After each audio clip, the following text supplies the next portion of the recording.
तो चलिए एक बार फिर से आप लोगों का स्वागत है हमारे YouTube channel online exam institute पर। तो आज हम लोगों आप लोगों को सॉल्व करवाएंगे आरआरबी एनटीपीसी सीबीटी 2 का जो चौथा सेट है। इस चौथे सेट के जो आधे क्वेश्चन हैं 60 क्वेश्चन वो हमने सेट नंबर 4A में सॉल्व करवा के अपलोड कर दिए हैं। जो बचे हुए 60 क्वेश्चन हैं उनको इस सेट में सॉल्व करवाएंगे। तो चलिए बिना टाइम वेस्ट किए हुए अपने क्वेश्चन पे चलते हैं। तो पहला क्वेश्चन देखिए, क्वेश्चन नंबर 63। 62 क्वेश्चन इससे पहले वाले सेट में हैं। तो 63 नंबर क्वेश्चन है, दिया है नदी रेशियो तट। तो उसी तरीके से समुद्र चारों ऑप्शन में से किससे संबंधित है। तो नदी के किनारे तट होता है, तो देखिए समुद्र के किनारे समुद्र तट होता है, तो राइट आंसर हो जाएगा समुद्र तट। नेक्स्ट क्वेश्चन पे चलते हैं, क्वेश्चन नंबर 64। निम्नलिखित में से कौन सी एक बाल कल्याण योजना नहीं है। तो चारों ऑप्शन देखिए। ऑप्शन नंबर फर्स्ट, माध्यमिक स्तर पर विकलांगों के लिए समावेशी शिक्षा, सर्व शिक्षा अभियान। ऑप्शन थर्ड है स्वयं सिद्धि, और ऑप्शन फोर है शिक्षा का अधिकार। तो इसमें देखिए बाल कल्याण योजना जो है वो स्वयं सिद्धि नहीं है, ठीक है। और ऊपर जो तीनों ऑप्शन वो बाल कल्याण योजना हैं तीनों, ठीक है। तो राइट आंसर इसका हो जाएगा ऑप्शन नंबर थर्ड, स्वयं सिद्धि। क्वेश्चन नंबर नेक्स्ट पे चलते हैं, क्वेश्चन नंबर 65। एक आदमी 22,000 रुपये में एक रेफ्रिजरेटर खरीदता है और परिवहन के लिए अतिरिक्त 1,000 रुपये और स्थापना के लिए 2,000 का भुगतान करता है। पूरे लेन देन पर 15% का लाभ प्राप्त करने के लिए विक्रय मूल्य क्या होना चाहिए, ठीक है। तो सोल्यूशन देखिए, सबसे पहले मतलब उसका कास्ट प्राइस कितना है, लागत कितनी आई है। जो आदमी ने रेफ्रिजरेटर खरीदा तो उसकी टोटल लागत हो जाएगी 22,000 की, तो उसने खरीदा है रेफ्रिजरेटर। फिर 1,000 जो ट्रांसपोर्टेशन का खर्च है वो भी जुड़ेगा, 2,000 जो इंस्टॉलेशन का खर्च है वो भी जुड़ेगा, तो टोटल हो जाएगा हमारा 25,000 रुपये, इसका कास्ट प्राइस हो जाएगा। लेकिन वो कास्ट प्राइस के ऊपर 15% का लाभ प्राप्त करना चाहता है, तो लाभ प्राप्त करने के लिए कितने में बेचेगा। तो ठीक है, तो 25,000 को मल्टीप्लाई कर देंगे 115/100 से, तो हमारा आ जाएगा 28,750 रुपये। इसका मतलब 15% लाभ प्राप्त करने के लिए रेफ्रिजरेटर को 28,750 रुपये में बेचना पड़ेगा, ठीक है। तो नेक्स्ट क्वेश्चन पे चलते हैं, क्वेश्चन नंबर 66। हम उन व्यक्तियों को क्या कहते हैं जो पृथ्वी पर इसकी भूमि विशेषताओं और निवासियों का अध्ययन करते हैं। तो इजी क्वेश्चन है, भूगोल वेत्ता कहते हैं इसको, जियोग्राफर, ठीक है। क्वेश्चन नंबर 67 पे चलते हैं।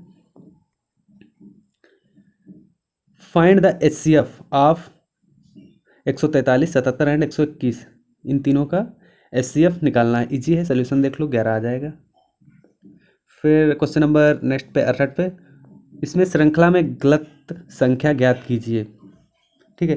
तो 6 से 11 हुआ है और 11 से 16 हुआ है। तो पहले ही देख लेते हैं सोल्यूशन में। देखिए 6 से 11 कैसे हुआ, तो 6 में +5 करेंगे और 11 में +5 करेंगे तो 16 हो जाएगा। तो 16 में +5 करेंगे तो 21 होना चाहिए था, लेकिन यहाँ पर हो गया है 20। तो हमारा गलत संख्या हो जाएगी 20, क्योंकि अगर 21 होता तो 21 में 5 जोड़ते तब आता 26, ठीक है। तो नेक्स्ट क्वेश्चन देखिए 69 पे, निम्नलिखित में से कौन एक ऊर्जा परिवर्तक नहीं है।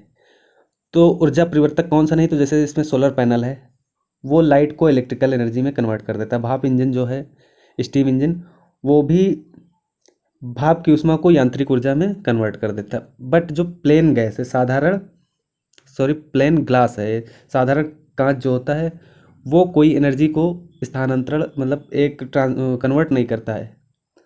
जबकि इलेक्ट्रिक आयरन जो है, विद्युत इस्त्री, ये इलेक्ट्रिक एनर्जी को ऊष्मा में परिवर्तन कर देता है। तो इसका राइट आंसर हो जाएगा प्लेन कांच ही है, हो जाएगा। और क्वेश्चन नंबर 70 पे चलते हैं। Find the LCM of 24, 96 and 36। इन तीनों का एलसीएम निकालना है, इजी है, देख लीजिए, हो जाएगा 288 आ जाएगा, ठीक। क्वेश्चन नंबर 71 पे चलते हैं। CD रोम एक है, तो ये एक स्टोरेज मीडियम है, ठीक है, ये मेमोरी का टाइप है एक। क्वेश्चन नंबर 72 पे चलते हैं। एक महिला कहती है, सोनिया मेरे पिता की इकलौती पुत्री की पुत्री है। महिला सोनिया से किस प्रकार संबंधित है। तो ये ब्लड रिलेशन का क्वेश्चन है। देखिए एक महिला कहती है, तो महिला कि सोनिया जो है, सोनिया मेरे पिता की इकलौती पुत्री की पुत्री है। तो मेरे पिता मतलब महिला के पिता की एक लौती पुत्री महिला ही हो जाएगी। फिर उस महिला की पुत्री सोनिया होगी, और सोनिया की माँ कौन होगी? वो जो महिला है। तो इसमें पूछ रखा है महिला सोनिया से किस प्रकार संबंधित है, तो इसका राइट आंसर हो जाएगा माँ। ठीक, वो महिला जो है सोनिया की माँ है। क्वेश्चन नंबर 73 पे चलते हैं। रिक्त स्थान को यूनेस्को द्वारा विश्व विरासत स्थल घोषित नहीं किया गया था। तो ये देखिए, जो चारों ऑप्शन में से मैथेरॉन हिल रेलवे ये यूनेस्को में नहीं सम्मिलित है, और जो 3 ऑप्शन नीचे के हैं, दार्जिलिंग हिमालय रेलवे, कालका शिमला रेलवे लाइन और नीलगिरी पर्वत रेल, ये तीनों यूनेस्को में शामिल हैं।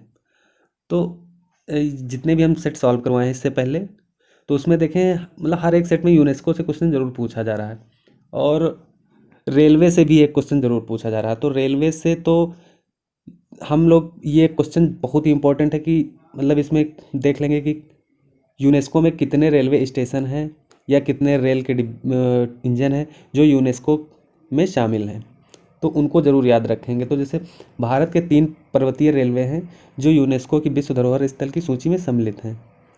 तो इसमें देखो दे भी रखा है, जैसे नंबर 1 दार्जिलिंग हिमालयन रेलवे है, ये सम्मिलित है, ये वेस्ट बंगाल में है। और कालका शिमला रेलवे ये हिमाचल प्रदेश में, ये भी यूनेस्को की विश्व धरोहर स्थल सूची में सम्मिलित है। और नीलगिरी पर्वत रेल जो है ये तमिलनाडु में है। ये तीनों बहुत इंपॉर्टेंट हैं, ये मतलब एक इंडिया की विश्व धरोहर है, इनको अब हम लोग नष्ट नहीं कर सकते, इनकी देखभाल इंडियन गवर्नमेंट करती है। यदि किसी राजनीतिक दल को रिक्त स्थान या अधिक राज्यों में एक मान्यता प्राप्त राजनीतिक दल के रूप में माना जाता है तो उसे पूरे भारत में एक राष्ट्रीय पार्टी के रूप में जाना जाएगा। तो इसका राइट आंसर हो जाएगा 4। तो इस क्वेश्चन का कहने का मतलब है, यदि आपको मान लीजिए आपको एक राष्ट्रीय पार्टी बनानी है, जैसे भारतीय जनता पार्टी या कांग्रेस की तरीके से, तो सबसे पहले आपको कम से कम 4 राज्यों में क्षेत्रीय पार्टी या राज्य पार्टी बनानी पड़ेगी। जैसे क्षेत्रीय पार्टी के कुछ एग्जांपल दे दें, जैसे यूपी में समाजवादी पार्टी है, दिल्ली में अरविंद केजरीवाल की आम आदमी पार्टी है, महाराष्ट्र में शिवसेना है, और बिहार में लालू जी की राष्ट्रीय जनता दल है। तो इसी तरीके से अगर आपकी मतलब 4 राज्यों में क्षेत्रीय पार्टी है और उन क्षेत्रीय पार्टी की मान्यता प्राप्त है, मान्यता प्राप्त करने के लिए भी कुछ मतलब क्राइटेरिया होती है। तो अगर आपकी 4 राज्यों में जो क्षेत्रीय पार्टी है उसको मान्यता प्राप्त है, तो आप एक राष्ट्रीय दल बना सकते हैं। राष्ट्रीय दल जैसे बीजेपी के तरीके से या कांग्रेस की तरीके से या बहुजन समाजवादी पार्टी की तरीके से बना सकते हैं। तो इस पर कुछ प्लस पॉइंट भी हैं, जैसे आपसे पूछ सकता है कि इंडिया में कुल टोटल कितनी मान्यता प्राप्त राष्ट्रीय पार्टियां हैं। तो राष्ट्रीय पार्टियां केवल 7 हैं मान्यता प्राप्त, ठीक है। और आपसे ये भी पूछ सकता है कि जैसे भारत में कुल राज्य पार्टी या क्षेत्रीय पार्टी कितनी है जिनकी मान्यता प्राप्त है, तो हो जाएगा 59 पार्टियां हैं जिनको भारत में मान्यता प्राप्त है, ठीक है। तो अलग अलग कंडीशनें होती हैं, अगर आपको बाई चांस क्षेत्रीय पार्टी बनानी है, जैसे आपको सीएम बनना है, सीएम बनने के लिए लेकिन आपको एक नई पार्टी बनाना है, कोई पार्टी आपको टिकट नहीं दे रही है इलेक्शन के लिए, लेकिन आपको नई पार्टी बनानी है, तो उसके लिए भी कुछ अलग क्राइटेरिया होती हैं जिनको फुलफिल करना पड़ेगा, तब जाके आप एक मान्यता प्राप्त पार्टी बना सकते हैं। तो इन दोनों के ऊपर हमने एक अलग से सेपरेट वीडियो अलग बना दी है, जाके आप लोग हमारे चैनल पे देख सकते हैं। उस पर हमने आपको पूरी डिटेल में बता रखा है कि अगर आपको राष्ट्रीय पार्टी जैसे बीजेपी या कांग्रेस की तरीके से खुद की पार्टी बनाना है तो क्या करना चाहिए, या फिर क्षेत्रीय पार्टी जैसे आम आदमी पार्टी अरविंद केजरीवाल की तरीके से, या महाराष्ट्र में जो शिवसेना है उस तरीके की पार्टी बनाने के लिए आपको क्या क्या करना पड़ेगा। तो चलिए क्वेश्चन नंबर 75 पे चलते हैं।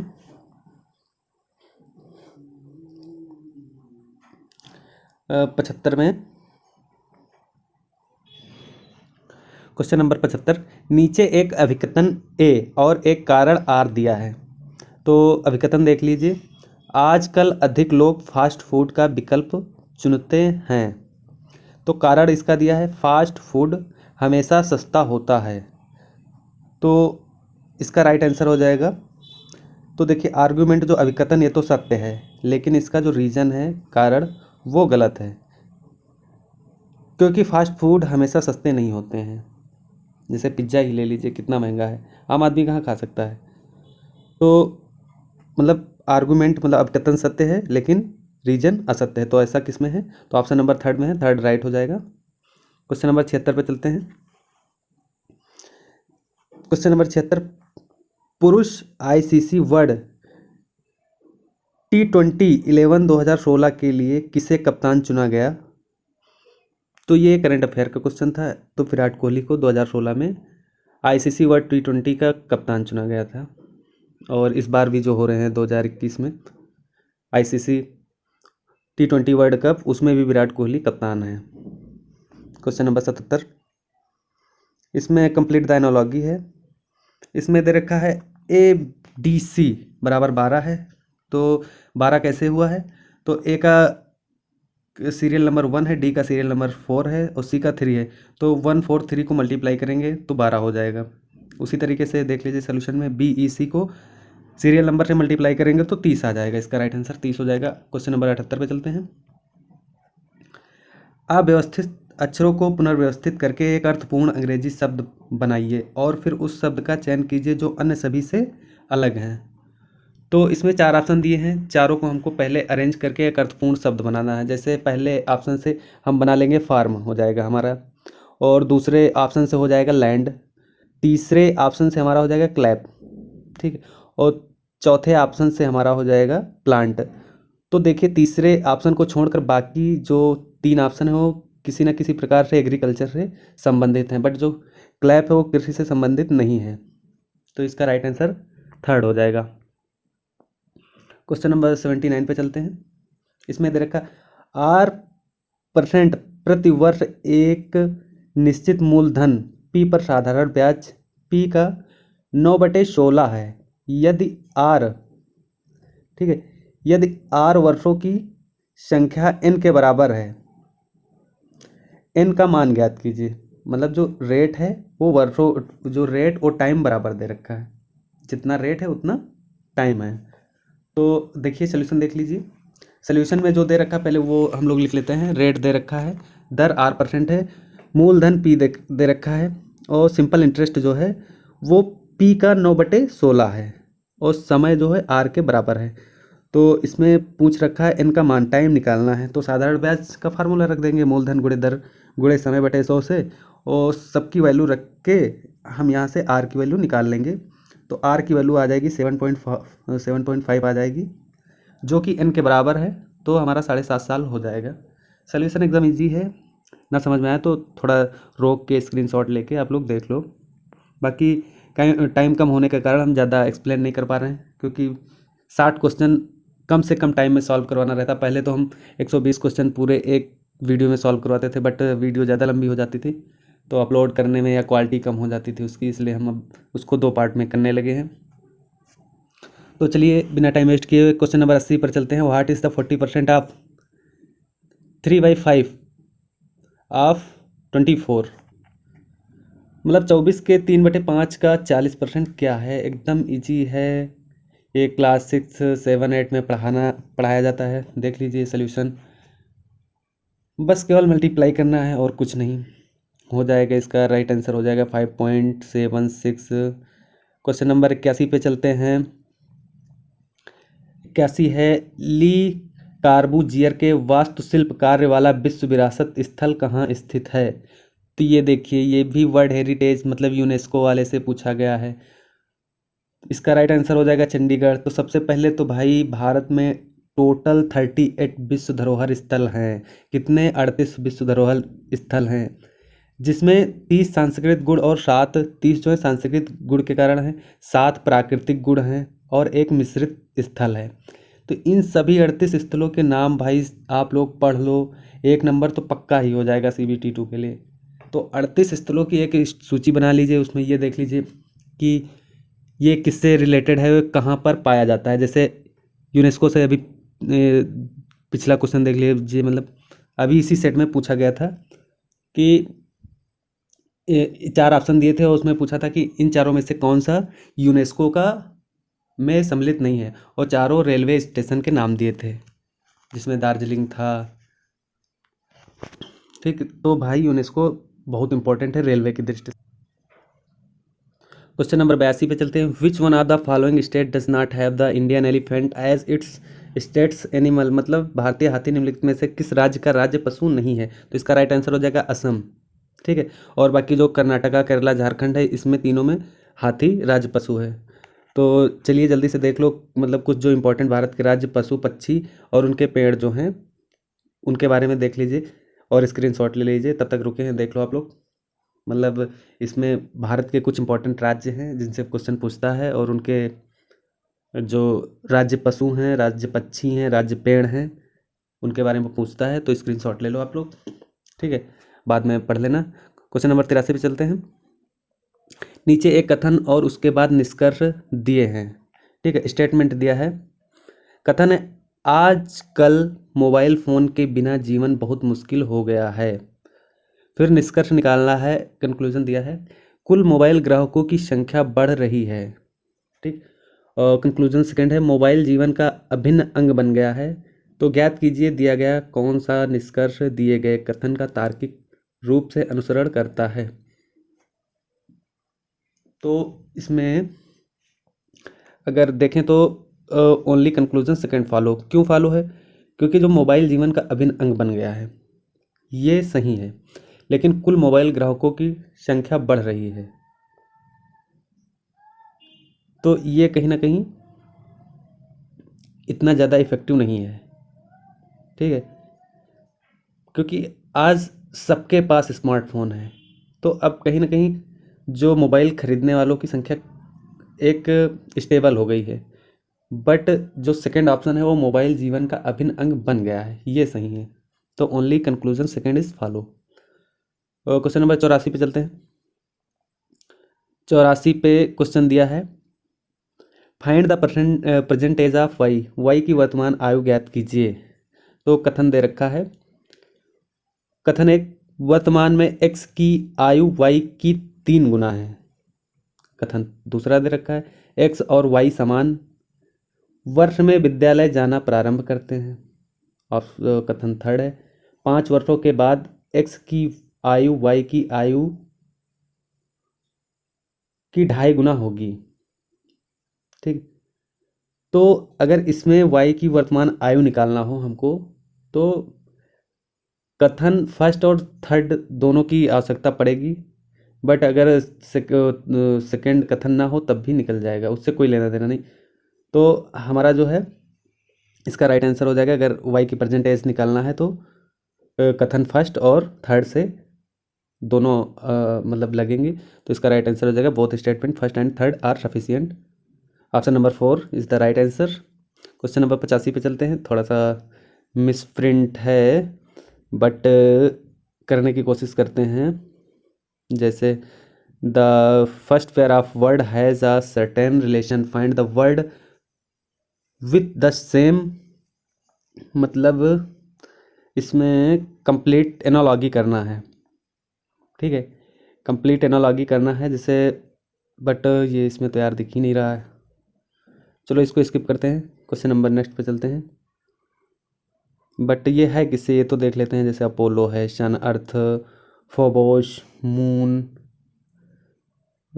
तो जहाँ तक मतलब मून है, अर्थ, यस, अर्थ से मून बन गया है। ये देखो, अर्थ, अर्थ के बाद मून, तो अर्थ का उपग्रह कौन है? मून है, चंद्रमा है।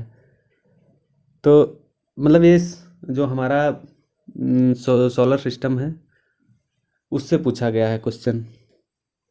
तो इसके बारे में भी कुछ इंपॉर्टेंट पॉइंट हम लोग देख लेते हैं। जैसे अगर सोलर जो सिस्टम है उसका जो ग्रह है हमारे 8, उनका सीरियल वाइज से अगर हमको याद हो जाए तो काफ़ी क्वेश्चन इससे बन जाते हैं। जैसे सूर्य के नज़दीक सबसे पहला ग्रह कौन है? तो बुध।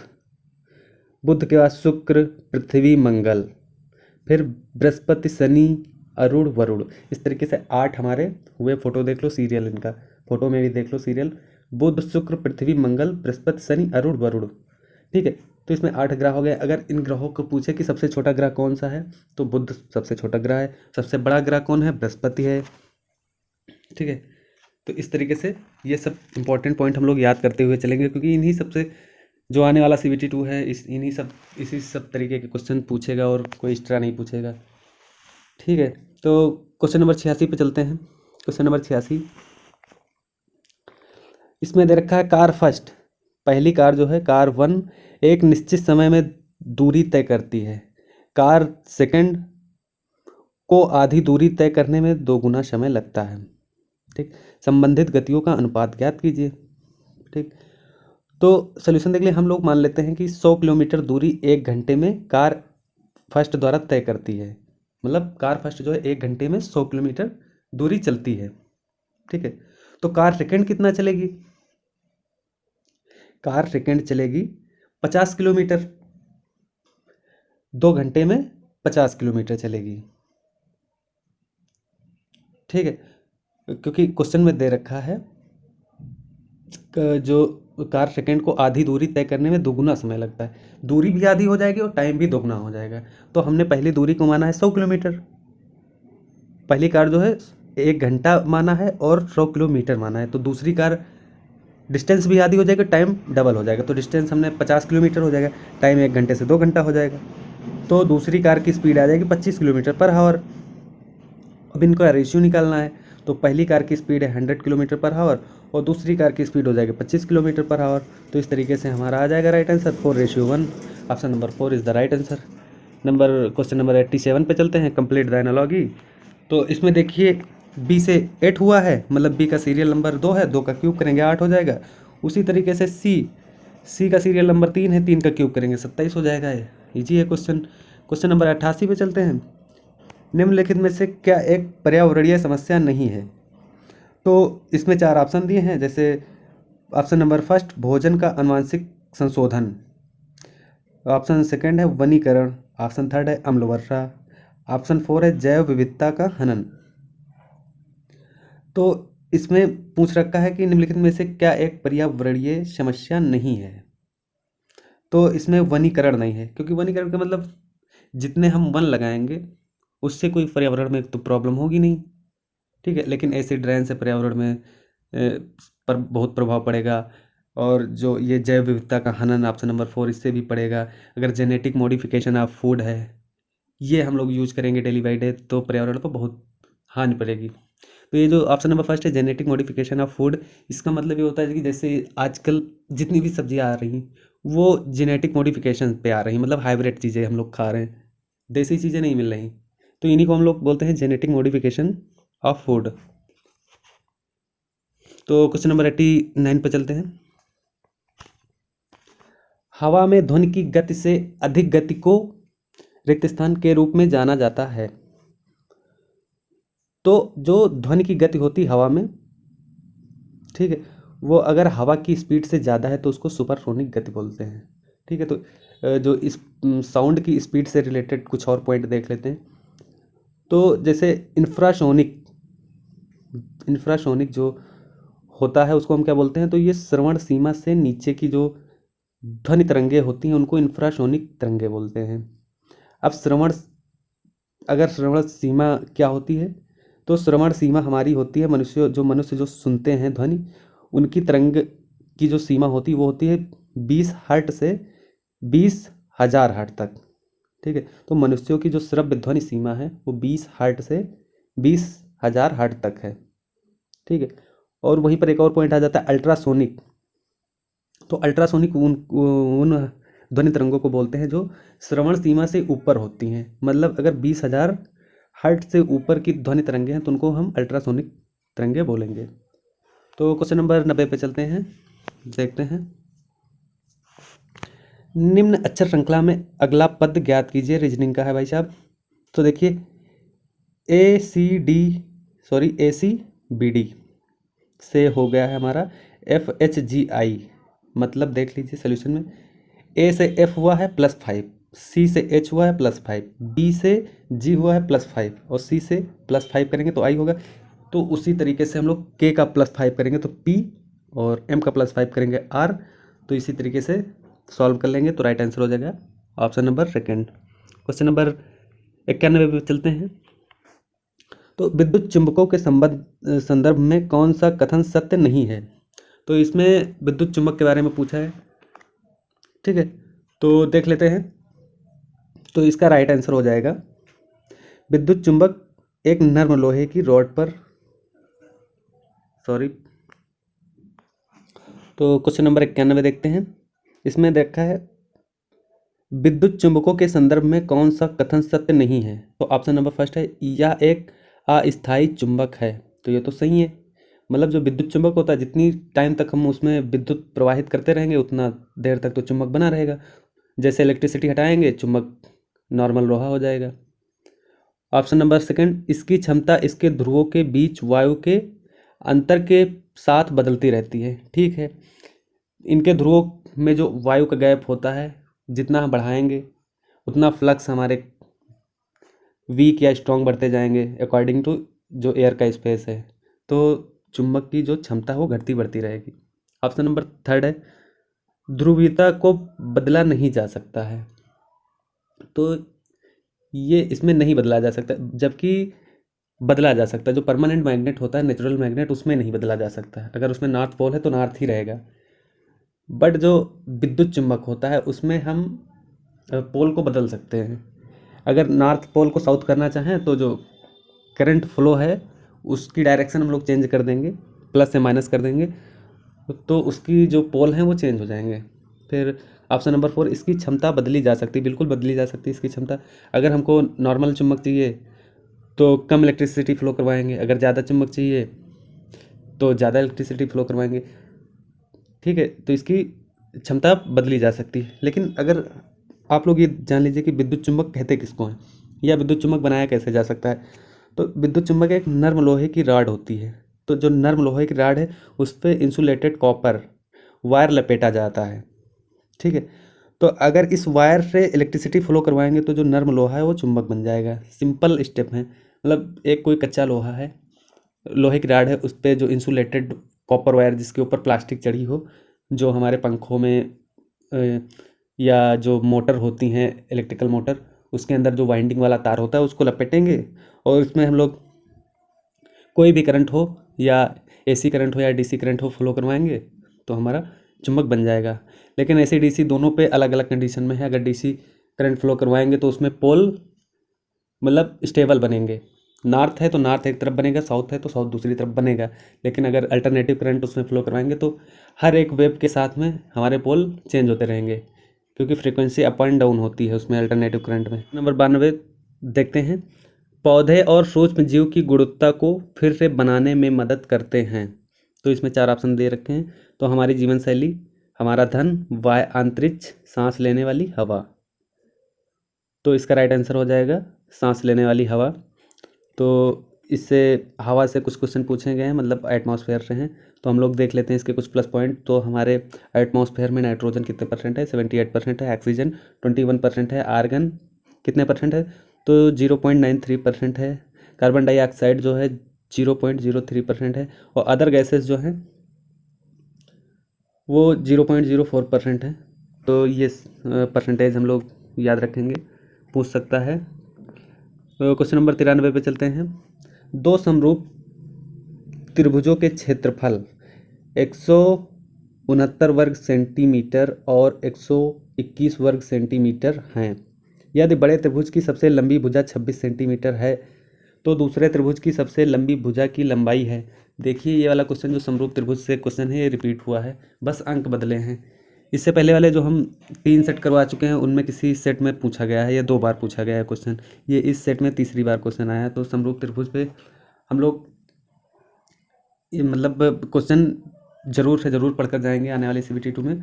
तो यही सेम जो क्वेश्चन है सेट 1 में, क्वेश्चन जो हमारी वीडियो है सेट 1 की, उसमें क्वेश्चन नंबर 69 पर रिपीट हुआ है। आप लोग जाके देख लेना वहाँ पे। तो चलिए सोल्यूशन में देखिए, समरूप त्रिभुजों के कुछ गुण होते हैं, उनकी प्रॉपर्टी देख लो, बस सारे क्वेश्चन हो जाएंगे। तो समरूप त्रिभुज की जो प्रॉपर्टी होती है वो होता है कि अगर कोई 2 त्रिभुज, हम समरूप त्रिभुज पहले मान लेते हैं, त्रिभुज ABC और उसका समरूप त्रिभुज है PQR। तो जो बड़ा वाला त्रिभुज का क्षेत्रफल बटे में छोटे वाले त्रिभुज का क्षेत्रफल, वो किसके बराबर होगा? बड़े वाले त्रिभुज के बेस का स्क्वायर अपॉन में छोटे वाले त्रिभुज के बेस का स्क्वायर हो जाएगा, और वही बराबर हो जाएगा बड़े वाले त्रिभुज के लंब के स्क्वायर करेंगे अपॉन में जो छोटा वाला त्रिभुज है उसके लंब का स्क्वायर कर देंगे, और फिर क्या करेंगे, जो कर्ण है बड़े वाले त्रिभुज का उसका स्क्वायर करेंगे अपॉन में छोटे वाले त्रिभुज का के कर्ण का स्क्वायर कर देंगे। तो इस तरीके से प्रॉपर्टी बन रही है। और एक तीसरा पॉइंट और छूट गया है, जो बड़े वाले त्रिभुज की माध्यिका है RM उसका स्क्वायर करेंगे, और अपान में जो छोटे वाले त्रिभुज की माध्यिका है CM उसका स्क्वायर करेंगे। तो इस तरीके से प्रॉपर्टी बन गई है। तो इसमें अगर कुछ भी दे रखा है, जैसे इस क्वेश्चन में दे रखा है क्षेत्रफल दे रखा है, बड़े वाले त्रिभुज का क्षेत्रफल और छोटे वाले त्रिभुज का क्षेत्रफल दे रखा है, तो इसमें पूछ रखा तो दूसरे त्रिभुज की सबसे लंबी भुजा की लंबाई ज्ञात करना, मतलब जो दूसरा भुजा, तो इसमें दूसरा जो त्रिभुज है उसका लंबी भुजा मतलब कर्ण पूछ रखा है, और तो सिंपल है, प्रॉपर्टी पे रखना है। तो देख लीजिए क्वेश्चन पे, तो 169/121 हो जाएगा, और 26 का स्क्वायर बटे x का स्क्वायर कर देंगे हम लोग। x मान लिए हैं जो दूसरी भुजा पूछा है, तो x की वैल्यू फाइंड कर लेंगे, 22 सेंटीमीटर आ जाएगा, इजी है। क्वेश्चन नंबर 94, यदि किसी छात्र के अंकों में 25% की वृद्धि होती है तो वह अपने परीक्षा में 75 स्कोर कर लेता है, उसने वास्तव में कितना स्कोर किया था? तो देखिए उसका माना वास्तविक जो स्कोर है x है, ठीक है। तो लेकिन जो वास्तविक स्कोर का वो जो 25% वृद्धि हो जाती है, तो x प्लस x का 25% इंक्रीज कर देंगे तो 75 नंबर वो उसको मिले हैं। तो एक इक्वेशन बन गई है। तो x की वैल्यू यहाँ से निकाल लेंगे, तो x की वैल्यू आ जाएगी 60, तो उसके जो रियल नंबर थे वो 60, तो राइट आंसर फर्स्ट हो जाएगा। क्वेश्चन नंबर 95 पे चलते हैं। MS एक्सेल में एक सूत्र रिक्त स्थान प्रतीक से शुरू होता है। तो जो MS एक्सेल पे जो लोग काम किए हैं उनको पता होगा, अगर हम लोगों को कोई भी फार्मूला लिखना है तो इक्वल टू से ही स्टार्ट होता है वो फार्मूला, ठीक है। क्वेश्चन नंबर 96 पे चलते हैं। यदि वितरण 10, 8, 15, 12 के 25 का माध्य 12 है तो k का मान ज्ञात कीजिए। सिंपल है, हाई स्कूल में हम लोग कई बार इसको निकाले हैं, पढ़े हैं।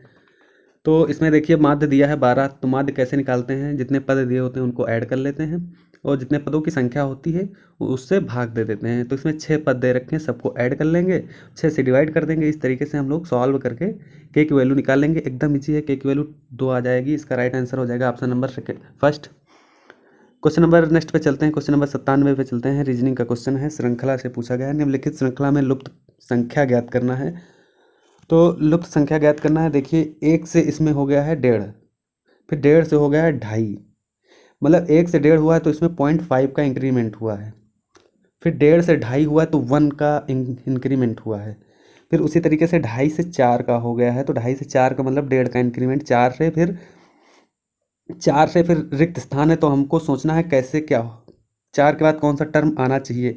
तो 4 में हम लोग 2 जोड़ेंगे, क्यों? क्योंकि हम लोग स्टेप बाय स्टेप आधा आधा आधा बढ़ते जा रहे हैं। तो जैसे 1 में आधा जोड़े हैं तो 1.5 हो गया है, 1.5 में 1 जोड़े हैं तो 2.5 हो गया, 2.5 में 1.5 जोड़े हैं तो 4 हो गया, 4 में 2 जोड़ेंगे तो 6 होगा, फिर 6 में 2.5 जोड़ेंगे तब हमारा 8.5 आ जाएगा, फिर 8.5 में 3 जोड़ेंगे तो 11.5 आ जाएगा। इस तरीके से हमारी श्रृंखला चल रही है, तो राइट आंसर हो जाएगा 6।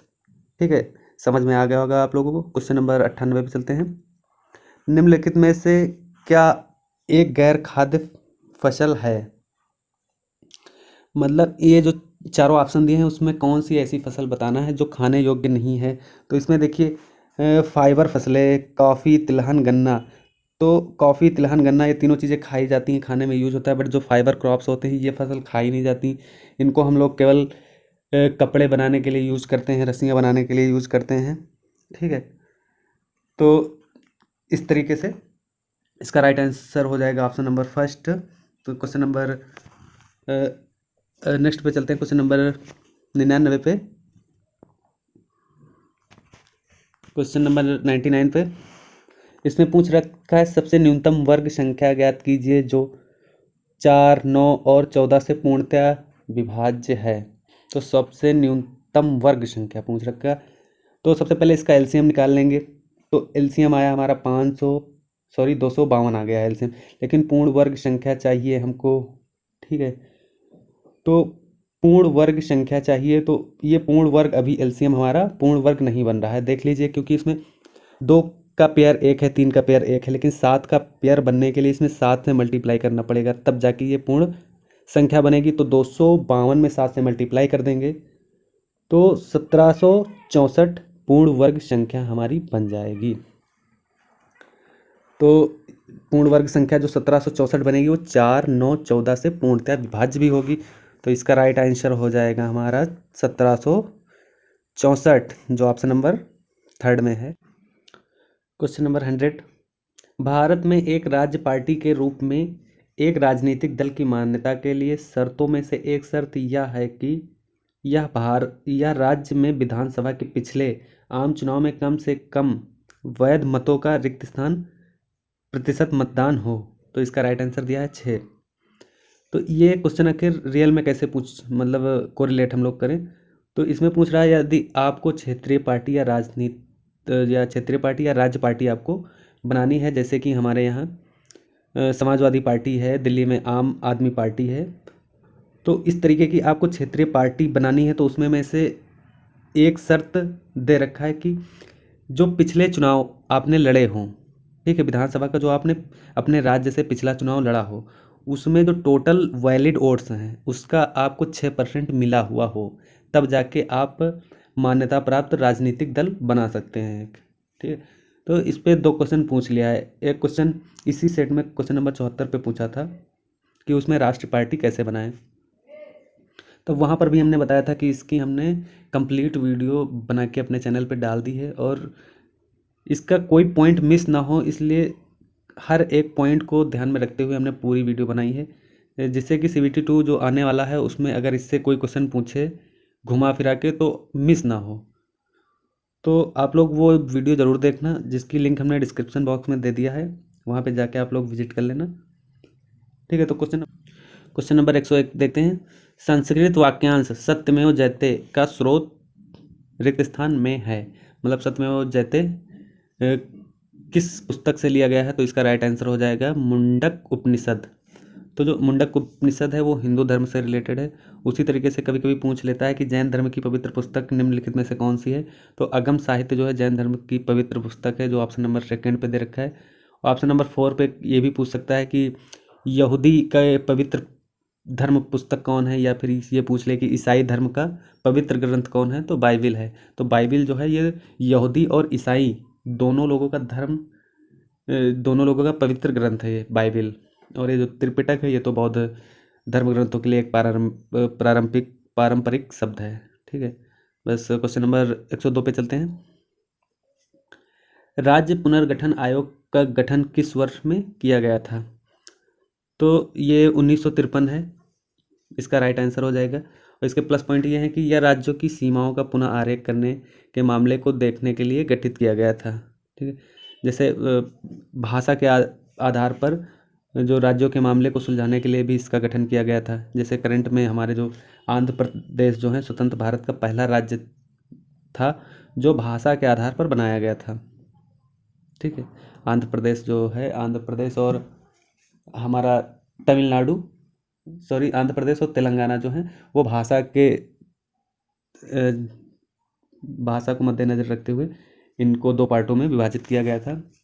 तो जैसे लेटेस्ट ये भी पूछ सकता है कि आंध्र प्रदेश की राजधानी कौन है, तो अमरावती आंध्र प्रदेश की प्रस्तावित राजधानी है। और तेलंगाना की भी पूछ सकता है, तो तेलंगाना की हैदराबाद राजधानी है। तो क्वेश्चन नंबर नेक्स्ट पे चलते हैं, क्वेश्चन नंबर 103 पर। क्वेश्चन नंबर 103 है, यदि गणितीय संक्रियाओं माइनस, प्लस, मल्टीप्लिकेशन और डिवीज़न को क्रमशः ABC से दर्शाया जाता है तो निम्न का मान ज्ञात कीजिए। ठीक है, तो उसमें एक इक्वेशन दे दिया है, उसमें ABCD का वैल्यू भी बता दिया है कि V फॉर प्लस है, C फॉर मल्टीप्लिकेशन है, D फॉर डिवीज़न है, A फॉर माइनस है।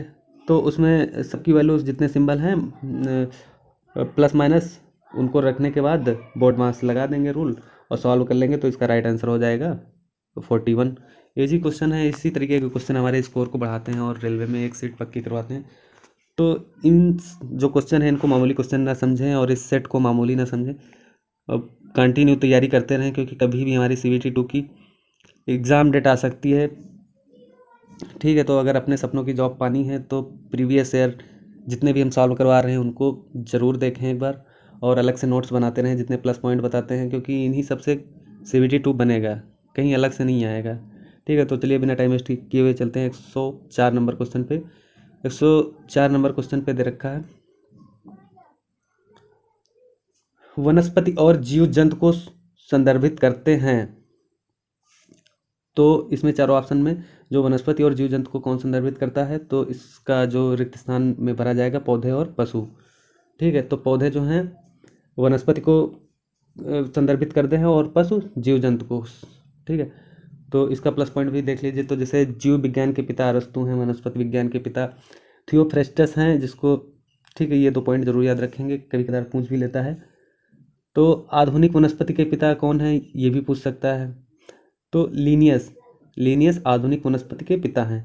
आनुवंशिकी के पिता कौन है, तो ग्रेगर जॉन मेंडल हैं। कोशिका विज्ञान के कौन है, तो रॉबर्ट हुक हैं। तो ये सारे प्लस पॉइंट याद करते हुए चलेंगे हम लोग। ठीक है, क्वेश्चन नंबर 105 पे चलते हैं। सामान्य तौर पर क्वेश्चन नंबर 5 पे चलते हैं। सामान्य तौर पर पदार्थ की अवस्था के भौतिक वर्गीकरण में रिक्त स्थान अवस्था शामिल नहीं होती है। तो जो भौतिक अवस्था होती है वो गैसीय होती है, तरल होती है, ठोस होती है। बट ये जो कोलाइडियन ऑप्शन नंबर फर्स्ट है वो भौतिक अवस्था नहीं है। ठीक है, हालांकि इस टाइम हमारी भौतिक अवस्थाएं 5 हो गई हैं, जैसे गैसीय, लिक्विड में, सॉलिड में, और एक हमारा आ गया है प्लाज्मा, और एक 5वीं स्थित है बोस आइंस्टाइन कंडेंसेट। ठीक है, तो 5 भौतिक अवस्थाएं हो गई, बट हम लोग अपने बचपन से ही 3 अवस्थाएं पढ़ रहे हैं, तो ये 5 अवस्थाएं भी ध्यान रखेंगे। जो प्लाज्मा स्टेट है और ये जो बोस आइंस्टाइन कंडेंसेट, ये 5वीं स्टेट है। तो क्वेश्चन नंबर 106 पे चलते हैं। निम्नलिखित जानकारी पर विचार कीजिए और इसके आधार पर प्रश्नों के उत्तर दीजिए। तो इसमें क्वेश्चन में दे रखा है, एक इलाके के 150 लोग रोजाना काम के लिए आते हैं, उनमें से 25 केवल बस से, 40 केवल ट्रेन से, 20 टैक्सी और ट्रेन दोनों से यात्रा करते हैं, 30 केवल निजी कारों का उपयोग करते हैं, 25 बस और टैक्सी लेते हैं, और शेष केवल टैक्सी से यात्रा करते हैं। तो परिवहन का केवल एक साधन का उपयोग करने वाले लोगों का परसेंटेज क्या है। तो इसको हम लोग वेन डायग्राम से समझेंगे। तो वेन डायग्राम देख लीजिए। तो वेन डायग्राम देखने से पहले कुछ इसके जो क्वेश्चन में इंपॉर्टेंट दे रखे हैं प्रश्न के अनुसार वो देख लेते। तो जैसे इसमें देख, केवल बस से यात्रा करने वाले कितने हैं, तो 25 हैं। ठीक है, और केवल ट्रेन से यात्रा करने वाले कितने हैं, 40 हैं। केवल कार से कितने करने वाले हैं, 30 हैं। बस और टैक्सी दोनों को मिला लें तो वो 25 हैं। ट्रेन और टैक्सी से कितने लोग हैं, तो 20 हैं। लेकिन केवल टैक्सी से अगर बात करें तो केवल टैक्सी से जो टोटल हमारे हैं 150 यात्री हैं या 150 आदमी हैं, उनसे माइनस कर देंगे हम लोग, उनसे माइनस कर देंगे ये जो जितने हमने निकाले हैं 25, 40, 20, 30 और 25, तो हमारे 10 लोग आ जाएंगे जो केवल टैक्सी से ट्रेवलिंग करते हैं। तो वेन डायग्राम देखिए हम लोग बना के रखे हैं, देख लो आप लोग कि टाइम मतलब कम वेस्ट हो। तो आप लोग ये क्वेश्चन अपने खुद से एक बार सॉल्व करना, फिर ना आए तो हमारा ये सोल्यूशन भी देख लेना, वेन डायग्राम भी देख लेना। ठीक है, लेकिन हम कम टाइम में, ये हमारा प्रयास रहता है कि ज़्यादा से ज़्यादा आप लोग को नॉलेज दें और टाइम ना वेस्ट करें। ठीक है, तो वेन डायग्राम देख लीजिए। तो इसमें पूछ रखा है कि 61 नंबर क्वेश्चन पे, 106 नंबर पे, कि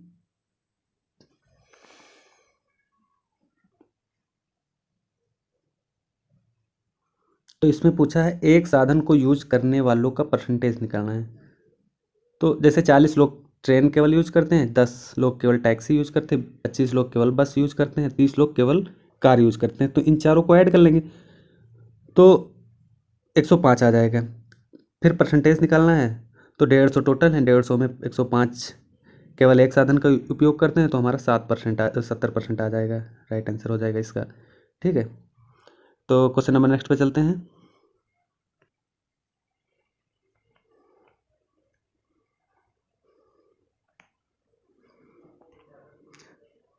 तो ये क्वेश्चन नंबर 107 इसी से रिलेटेड है। सभी में कितने लोग आवागमन के लिए टैक्सी का उपयोग करते हैं? मतलब जितने 150 यात्री हैं उनमें से कितने आवागमन मतलब आने जाने के लिए केवल टैक्सी का उपयोग करते हैं? ठीक है, तो टैक्सी के लिए देखिए, टैक्सी वाले सर्कल में 20 लोग, 10 लोग और 25 लोग हैं, तो टोटल तीनों को ऐड कर लेंगे तो 55 आ जाएगा। वेन डायग्राम उसी से हो जाएगा। क्वेश्चन नंबर 108 पर चलते हैं। तो नासा के जूनो मानव रहित अंतरिक्ष यान ने रिक्त स्थान की परिक्रमा करके अपने मिशन के पहले चरण को सफलतापूर्वक अंजाम दिया है। तो इसका राइट आंसर हो जाएगा बृहस्पति। तो जो जूनो यान था वो बृहस्पति की परिक्रमा करके बृहस्पति ग्रह के बारे में जानकारी देना शुरू कर दिया है।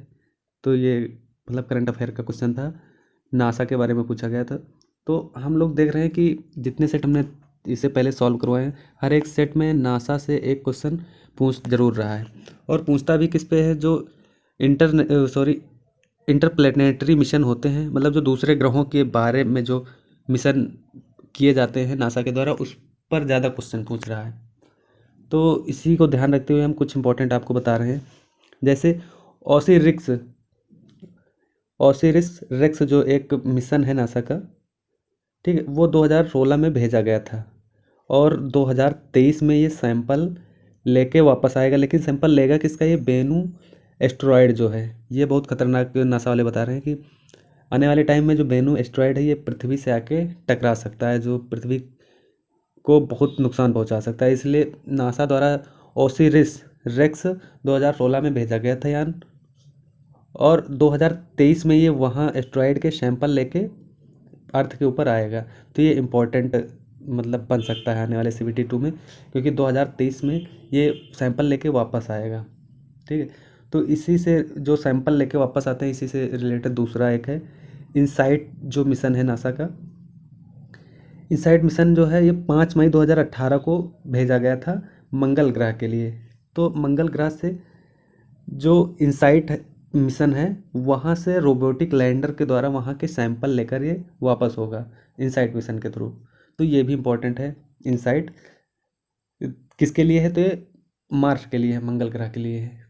ठीक है, तो ये सैंपल लेकर आएगा, इसलिए इम्पोर्टेंट है, क्योंकि सारी दुनिया की नज़रें टिकी हुई हैं कि कोई ऐसा मतलब लैंडर हो जो वहाँ से सैंपल लेके रिटर्न हो जाए। ठीक है, तो ये दो बहुत इंपॉर्टेंट है। एक ओसिरिस रेक्स जो बेनू एस्ट्रॉयड से सैंपल लेकर वापस आएगा 2023 में, और ये जो इनसाइट है ये 2018 में भेजा गया था, और वहाँ से सैंपल लेकर वापस आएगा मार्स से। इसी तरीके से एक मैसेंजर मिशन है जो हमारे RRB NTPC CBT 2 के पिछले सेट जो सॉल्व करवाए उसमें पूछा जा चुका था कि जो मैसेंजर प्रोग्राम है वो किस ग्रह से संबंधित है? तो वो बुध ग्रह से संबंधित है। तो जितने भी बहुत सारे हैं इनके मिशन नासा वालों के, तो हम लोग याद कर लेंगे एक बार। जैसे फोनिक्स लैंडर है वो मार्स से रिलेटेड है, जूनो हमने बृहस्पति बता ही दिया है, और न्यू होरिजोन्स है वो यम ग्रह से, जो हमारा नौवां ग्रह था प्लूटो, यम ग्रह से रिलेटेड था, जो 2006 में उसकी खोज के लिए भेजा गया था। तो इसी तरीके से बहुत सारे इंपॉर्टेंट है नासा से। तो CBT 2 का जो पेपर है उसको देने से पहले नासा के जितने भी इम्पोर्टेंट मिशन हैं इंटरप्लेनेटरी, उनको हम लोग एक बार पढ़कर जरूर जाएंगे। एक क्वेश्चन तो वहाँ से आना ही चाहिए, क्योंकि जैसे कि इस प्रीवियस सेट में पूछा गया है, तो हो सकता है उसमें भी पूछ ले। तो चलिए नेक्स्ट क्वेश्चन पे चलते हैं, क्वेश्चन नंबर 109 पे। Germanium is commonly use. तो जर्मेनियम जो है ये सेमीकंडक्टर मतलब अर्धचालक में यूज़ किया जाता है। ठीक है, तो सेमीकंडक्टर से सेट जो फर्स्ट है उसमें क्वेश्चन नंबर 64 में भी पूछा गया था एक क्वेश्चन। तो सेमीकंडक्टर के बारे में हम और कुछ जानकारी दे देते हैं आप लोगों को। तो जैसे सेमीकंडक्टर के कुछ एग्जांपल हैं जिनको, जैसे जर्मेनियम, सिलिकॉन और गैलियम आर्सेनाइड, ये सेमीकंडक्टर के एग्जांपल हैं। ठीक है, तो इनको याद रखेंगे। क्वेश्चन नंबर 110 पे चलते हैं हम लोग, क्योंकि टाइम ज़्यादा हो रहा है, घंटे लगभग होने वाले हैं। तो एक व्यक्ति 600 मीटर की दूरी को 5 मिनट में तय करता है, तो किलोमीटर पर घंटे में उसकी गति क्या है? तो सिंपल है, चाल उसकी दे रखी है, चाल उसकी निकालनी है किलोमीटर पर घंटे में। ठीक है, डिस्टेंस दे रखी है 600 मीटर, उसका टाइम दे रखा है 5 मिनट। तो हम लोग इसको किस में निकालना है, इसको किलोमीटर पर घंटे में निकालेंगे। तो देखिए, इसकी चाल तो हो जाएगी 120 मीटर पर मिनट हो जाएगी, बट हमको किलोमीटर पर घंटे में ज्ञात करनी है। तो उसमें क्या, किलोमीटर में निकालना है तो मीटर को 1000 से डिवाइड कर देंगे, घंटे में मिनट को घंटे में बदलना है तो 60 से उसको डिवाइड कर देंगे, तो हमारा हो जाएगा 7.2 किलोमीटर पर घंटा। इसकी स्पीड हो जाएगी। सोल्यूशन में देख लिया, इजी है क्वेश्चन, कोई ज़्यादा टफ क्वेश्चन नहीं बनाता है ये आरआरबी एनटीपीसी सीबीटी 2। बट इसमें ये होता है कि क्वेश्चन ज़्यादा होते हैं, टाइम कम होता है, तो इसलिए थोड़ा टाइम की वजह से टफ हो जाता है। तो इसलिए हम लोग ज़्यादा से ज़्यादा फास्ट कैलकुलेशन करेंगे, फास्ट सॉल्व करेंगे, जैसे कि हम इसमें प्रीवियस ईयर क्वेश्चन में जैसे आप लोगों को सॉल्व करवा रहे हैं। ठीक है, तो वहाँ टाइम कम मिलेगा बट क्वेश्चन आपको इसी तरीके के मिलेंगे, इजी क्वेश्चन। ठीक है, तो क्वेश्चन नंबर 111 पे चलते हैं। क्वेश्चन नंबर 111 पे दे रखा है, चॉकलेट के एक पैकेट को 3 दोस्तों अमर, अकबर और एंथनी के बीच क्रमशः 3:4:5 के अनुपात में विभाजित किया गया है। यदि अकबर को अमर से 50 चॉकलेट ज़्यादा मिलती हैं तो एंथनी को कितनी मिलती हैं? तो हमने ये जो रेशियो दे रखा है इनका 3:4:5, इनको हम मान लेते हैं 3x 4x 5x। तो 3x अमर का हो गया, अकबर का 4x हो गया, इसी तरीके से एंथनी का 5x हो गया। तो उसमें क्वेश्चन में दे रखा है कि अकबर को अमर से 5 चॉकलेट अधिक मिलती हैं। ठीक है, तो अकबर का 4x है, ठीक है, तो अमर का 3x है, लेकिन अकबर से 50 ज़्यादा मिलती है तो प्लस 50 ऐड कर देंगे उसमें, तो इस तरीके से हमारा x निकल आएगा 50। ठीक है, तो क्वेश्चन में पूछ रहा है कि एंथनी को कितनी मिलती हैं, तो एंथनी को 5x मिलती हैं, तो x की वैल्यू हमको पता ही चल गई है। तो इस तरीके से एंथनी को 250 चॉकलेट उसके हिस्से में आएंगी। क्वेश्चन नंबर 112 चलते हैं, देखते हैं।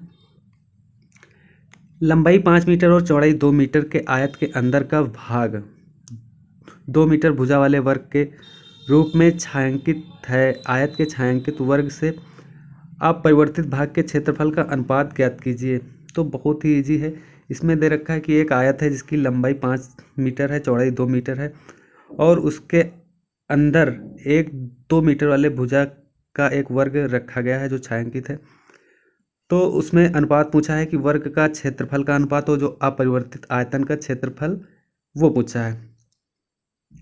तो सिंपल है, हमने देखिए सोल्यूशन में देखिए डायग्राम भी बना दिए हैं, सोल्यूशन भी करवा दिए हैं, देख लीजिए। तो वर्ग का क्षेत्रफल हो जाएगा हमारा 4 मीटर स्क्वायर हो जाएगा, और जो अपरिवर्तित आयतन का क्षेत्रफल हो जाएगा वो 3×2 हो जाएगा। तो इस तरीके से 4:6 हो जाएगा, इसका राइट आंसर हो जाएगा 2:3। Option number second is the right answer of question number 112। तो इसी तरीके से क्वेश्चन नंबर 113 पे चलते हैं। नीति आयोग से क्वेश्चन आया है, क्वेश्चन नंबर 113 पे पूछ रखा है, नीति आयोग में नीति का क्या अर्थ है? तो ये तो नीति का फुल फॉर्म पूछा है, national institute for transforming India. NITI Aayog से देखिए, जो ये सेट पुराने हमने 3 सेट सॉल्व करवाए हैं, उसमें भी पूछे हैं कुछ क्वेश्चन।